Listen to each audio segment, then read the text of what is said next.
Hello, and welcome back to A Better World. This is your host, Mitchell J. Rabin, and we're very glad you're joining us again today. Today we're going to have a very interesting show. We are on location at Tao Mountain, that's in the Catskills, the lower Catskills, in a very beautiful place, also known as Geronimo Retreat Center. With us, the founder of this place, Tao Mountain, Healing University, Tao Healing University, Michael Winn, who has been on the show before, speaking to us about internal alchemy and other related Taoist subjects, and his lovely wife, Joyce Gayheart, who he has with in the work of the Tao practices and personally for many, many years. And they've been running workshops in many different places on these subjects and helping to bring the richness of this ancient tradition to more and more people. So today you will get a chance to hear about the particulars of the relationship of sex to the ancient Taoist practices.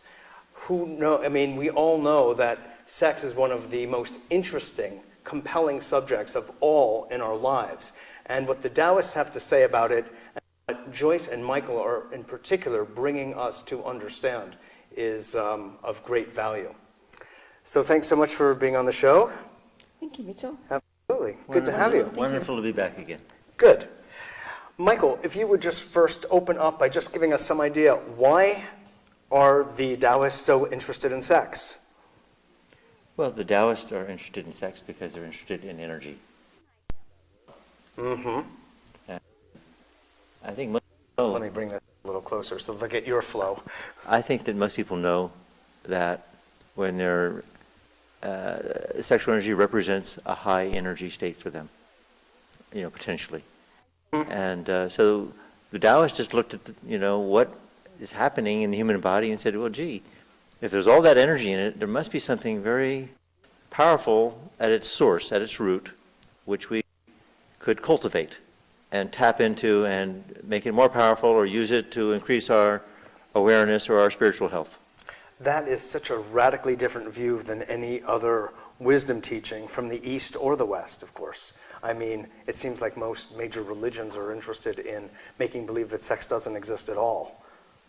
It's interesting that the Taoists have just made a total turnaround and said, hey, it's here, let's use it, right? I mean, Yeah.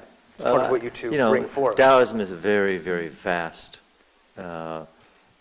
term in China. So there are many different types of Taoism and churches and different religions, and some people are more philosophical. This is a particular form of very practical form of Taoism, which we've discussed before, internal alchemy, which just means the science of changing yourself. Yeah. How do you evolve yourself? Yes. And it's basically not doing anything radical, nothing that Mother Nature wouldn't do. I say, right. The idea so she would be proud of somebody who's using sex energy this way. The idea is that if Mother Nature gave it to us, it must be healthy, it must be good. Mm-hmm. And if wonderful children come out of it, it must be something that we could also possibly use to birth our own spiritual child. That's the idea. Right. Is that if we can have healthy children out of sex, and that's a divine gift, yes. Then why couldn't we use that same energy to spiritually propel ourselves along this path of spiritual rebirth and enlightenment? Mm-hmm. What first attracted you to this practice, Joyce? Well, I was first attracted to it because I'd been I just want to make sure they get your words of wisdom. Following more of a more Oriental Indian approach and doing meditation for many years, and I felt as though I really needed more grounding. So it wasn't really sexuality in particular I was looking for, but for more grounding in my body, more basic self-awareness. And I'd been doing a lot of other somatic, body-oriented practices. So I was really interested in a spiritual approach that really appreciated and fostered awareness of body. Mm-hmm. And just being present here in the reality that we have, rather than just leaving my body and being sublimely in some radiant out-of-body heaven state. Right, rather be in a radiant in-body Right. And I think my whole life I was always interested in integrating the two. Integrating heaven and earth and masculine and feminine and my sense of being embodied and also in a spiritual awareness. That sounds naturally wise. Yes, like I think so. organically wise, Tell me, Michael, if you would, if some couple are they're in a courtship and they're about to be sexual together, what would be the difference between them being conventionally sexual and Taoistically, so to speak, sexual? They would be much more aware, not just of each other's bodies as physical objects, but of the energy pathways inside the body. That if you have an awareness of these energy pathways, in acupuncture, people familiar, talk about energy meridians. Well, there's other deeper channels, but also including the meridians that affect your sexual energy exchange and the depth to which you could really communicate your love to your partner. Mm-hmm. So to the extent if you open awareness of these pathways and then allow the energy to flow, then you have a very profound experience which can also lead to what you could call would be multi-orgasmic states, both for the male and for the female. And we have to clarify that term because from the Taoist point of view, there's more than just a physical orgasm possible. Westerners are thinking of orgasm as a sort of an explosion in their genitals, which then radiates out to their body. From the Taoist point of view, if you circulate the energy properly, that pulsation of the orgasm happens throughout the entire body, through all the energy channels, the vital organs, the brain, everywhere, and can be cultivated to a state where it's more or less continuous, or certainly extended. That's an advertisement for Taoist sex practices if I ever heard one. However, I should caution that even though sex is totally normal and natural and this energy is there in everybody, yes, a lot of modern people have really depleted their bodies, and they need to go through a period of correcting their diet, possibly their sleeping habits. But the Chinese have developed the science called Qigong, which is just the science of managing your internal energy, your subtle breath in your body, which can build up your sexual vitality. And that can be done alone without a partner. And so you can use it to rejuvenate the body, and it makes the practices much more effective. So usually what I would recommend to a couple if they came to me, I'd say, learn some Qigong practices, build up your energy, get aware of your Qi flow, and then there are specific sexual practices you can learn as well. But the main thing is to build up this fountain of energy inside yourself first, which a lot of people are sadly have exhausted through modern stress. Right, exactly. Very good point. Joyce, what would you say to a couple that were interested in being sexual together, but they're interested in maybe something more than the ordinary conventional physical level of sex? Well, I would suggest that each person get more in touch with their own deep inner sexual energy and nature first, because even though we have a practice, that we teach called dual cultivation, where two people are making love together and sharing their energies and supporting each other in growing through sharing those energies, it doesn't really work unless each individual personally is taking some responsibility for, not just through diet and exercise and getting sleep and having, a sense of being centered, but really is somewhat also using the Qigong as a way to build up energy and have more internal awareness. So that there's a sense that there's actually something to share. Interesting. Well, underlying all of this is this idea that there is something much more to share. Right. Yes. And having just spent a wonderful week with the two of you here, studying the ins and outs, if you will, no pun intended, of Taoist sexual practices, it's obvious that what the Chinese refer to as shen, or is often called spirit, is this true higher intelligence that really is behind and before, perhaps, all things in the manifest world. And what I hear you both saying is that through these practices, an individual and or a couple can get in touch with that level of higher awareness, of higher intelligence, while being sexual. and bring that right into the bedroom. Yes, absolutely. Would you like to comment on that? I think it's important, that phrase, while being sexual. Really, we're sexual 24 hours a day because we live in a body which is sexed. It's either male or female. Yes. And so it's very True important to is. understand that sex is Yeah. not just something you do with someone else, and that these practices are just as much for a single person who has no partner as they are for a couple. Because single people have sexual bodies, their cells are reproducing, they're having sex and growing new cells, literally. That's part of your sexual energy. It's at a cellular level, as well as all the emotional, psychological levels of which your energy is always pulsating and flowing. So we're the only mammal species that's really sexually available 24 hours a day, okay, year-round. Yeah. And that suggests to me that it has a higher purpose, because we only need really to make love a few times to have our kids. If we could just be like other animals and just have a heat period and, sire kids and then, go off and being human animals. But Exactly. that's not the case. Not us. It's Right. not the case. Yeah. The case is that it's always there. And it's just important for people to acknowledge that and accept that, and then they can begin to use that. Yeah. Because that sexual impulse to procreate, to have children, is also the same energy, exactly the same energy as the energy that's used creatively for anything. Mm-hmm. Whether it's a business deal or planting a garden or, playing a sport, your sexual energy is there. And the Chinese call it the kidney energy. They identify it by one organ that regulates what they call the kidneys, which includes the sexual organs, the bladder, the prostate, ovaries, vagina, penis, everything, as well as the breast. And they look at that as a complete system that regulates all the fluids in the body. So they don't separate it out. They say that's really one integrated system. So it's like your plumbing. If you don't have the plumbing flowing, then you can get problems. Right. Either you get exhausted in life, or you can run into sexual dysfunction, or, women could have problems with their period.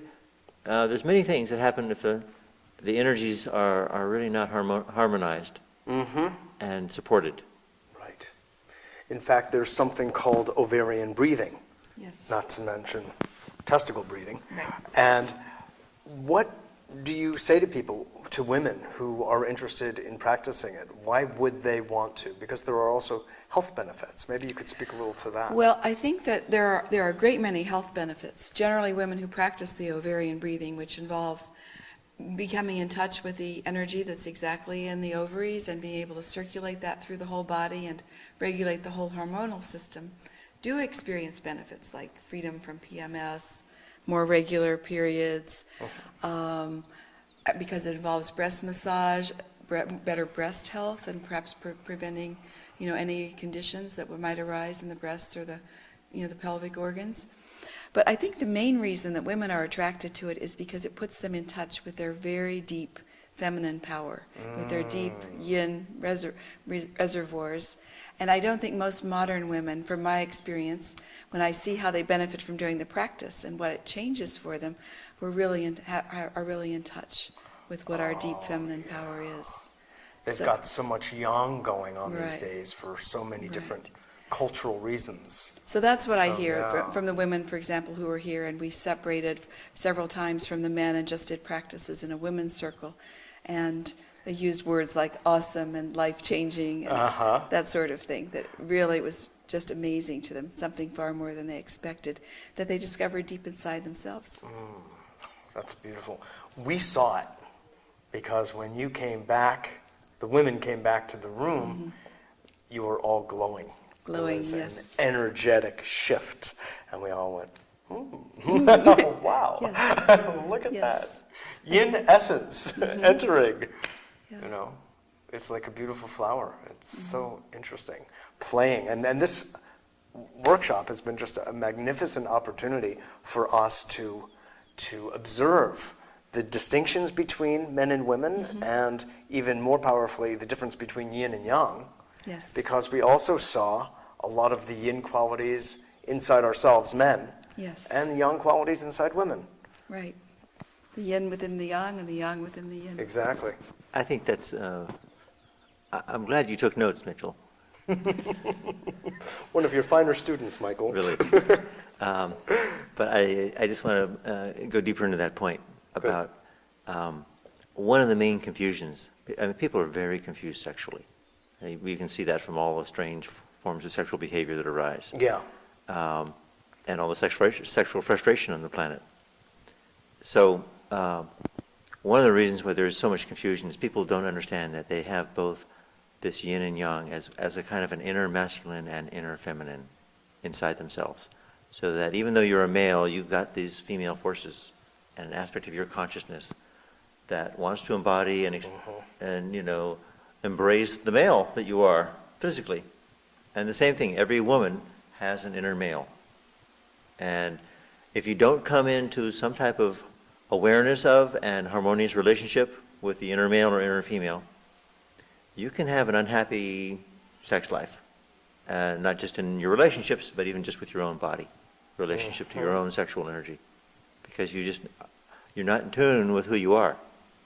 Right, exactly. And both of those sides of you need to either express themselves or be cultivated energetically so that they feel like they're supporting each other. And so, this is why I say people are confused because they have one physical identity, they're either male or female, and then energetically they have both identities. And then at an even deeper level, at a spiritual, very core spiritual level, there's no gender, there's no sexual identity. Gender identity. The Taoists call that the original spirit. They say, we're born from original spirit. Original spirit is still present in us. And it's not male or female. And it's not even polarized. Right. Yin or yang. So Before the dual it's world. the non-dual aspect of ourselves. Yeah. But what's so amazing, from understanding and working with the Taoist approach is to understand that all three of these levels coexist at once. So we could say there's our core being, there's these energetic layers, which become our personality, define our mind, our thinking patterns, and then there's the layer of our physical body.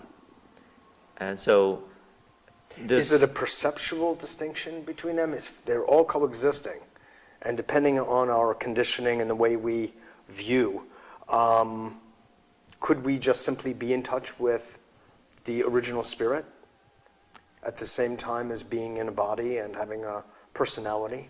that takes time to cultivate that awareness. It's kind of like invisible, the original spirit. Your ego can't see it, can't find it. It's odorless, colorless, tasteless. Right. It's kind of like the inner observer or the inner witness, Yep. but it never It's shows the its Taoist face. form of Buddha nature. It never shows its face. Uh-huh. It's just your original self. And the difference between, I would say, probably the Taoist view of that and maybe Buddha or some of the other ones is, at least in this particular path, is that they're looking also at the substance of that self, that it has body. There's some level of that original spirit, which is not just spirit, it has substance. So people tend to think of spirit as something, like God. Well, it's invisible, I can't see it. You just had to get trust and faith, have faith that it's there. Only formless. But Only formless, yeah. the Taoists are saying, no, it also has substance, and that substance is part of the world. And so you can cultivate and give it body and give it presence, and that's where the sexual energy is so important. Sure. And Sure. as part of your spiritual path, is giving your inner spirit more body, more substance.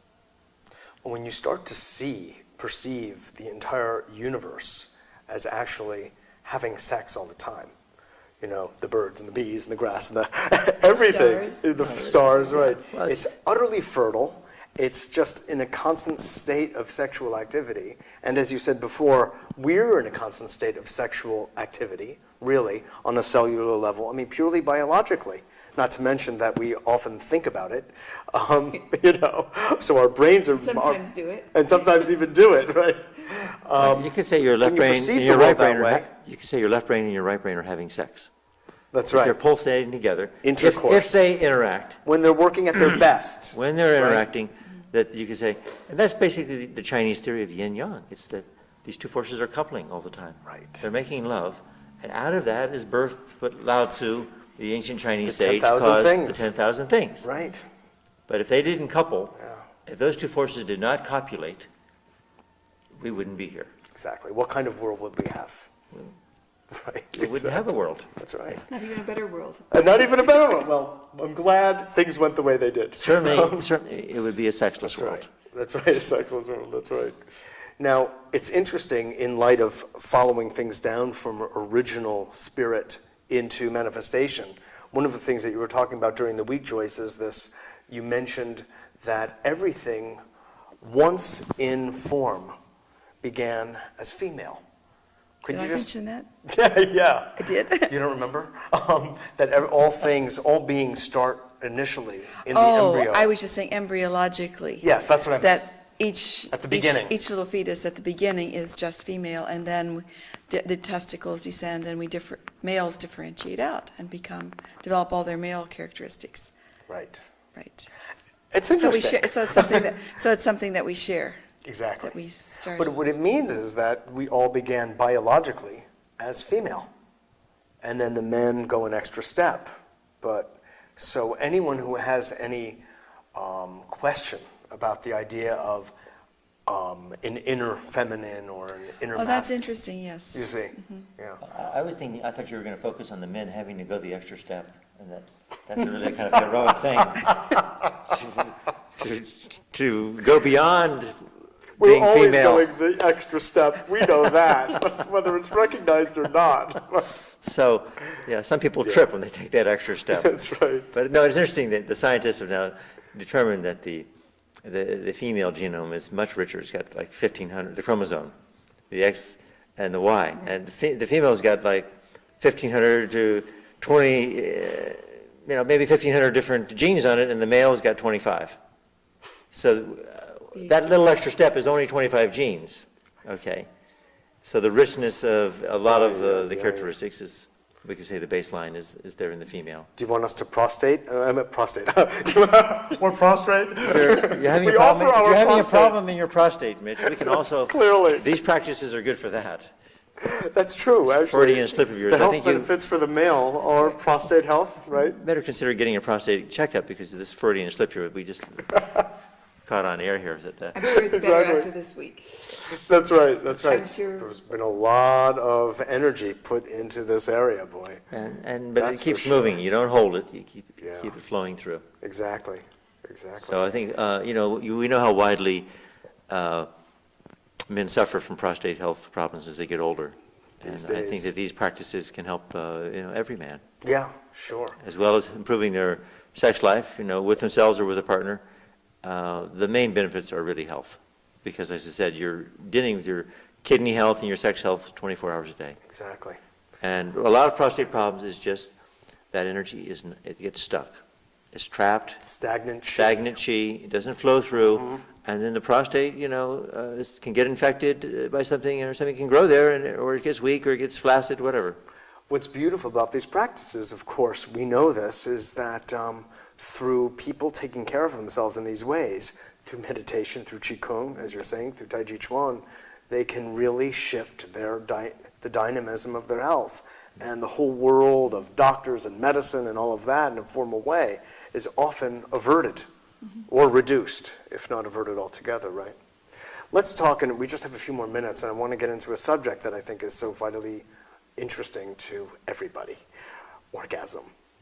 And this is a subject that is dealt with a lot in our class and in the classes that you teach up here at Dow Mountain, Healing Tao University. And I think it's important for people to have a greater, larger sense of what is possible. Could you speak to that, Joyce, a little bit about what happens for a woman and what you've noticed also happens for Michael when you're making love and now that because you've been involved in these practices for so long, what is the richness that occurs? Well, I think that a lot of people have heard that it's possible to have multiple orgasms or extended orgasms or whole body orgasms.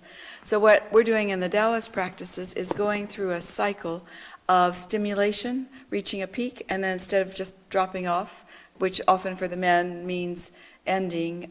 That's the end of the encounter. Having basically come. Right, having right. ejaculated. Having ejaculated and not being able to resume, at least for a while. And perhaps a woman might be able to continue to sustain a further level of orgasm, but maybe Typically. not. Right. Oh, definitely the potential is there, right. But she may feel that she's out of sync with the man now. And the man may feel that she's having a lot more fun than he is, too. So basically what the practices do is allow two people to really get in sync together. So they're very tuned in together, and then to reach a height of stimulation where normally there would be a regular orgasm, and instead to just relax into a meditative valley where the energy circulates through the whole body more.